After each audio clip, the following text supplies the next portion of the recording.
చెవుల వల్ల కూడా పతనం అయిపోతామా? ఏమండి?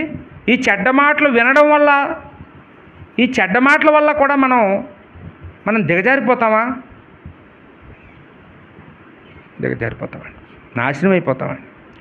కుటుంబం లేకుండా పోద్దండి, కుటుంబం విచ్ఛిన్నం అయిపోద్ది. చెడ్డ మాటలు వింటే కుటుంబం విచ్ఛిన్నం అయిపోద్దండి.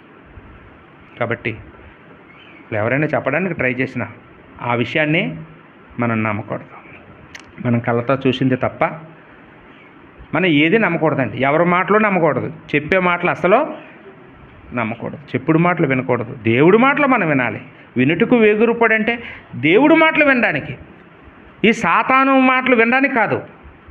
ఆ రోజు అవ్వ వినింది, తాను చెడిపోయింది, సమాజాన్ని చెడగొట్టింది. ఈరోజు దావీదు కూడా అదే కోణంలో కనపడుతున్నాడండి.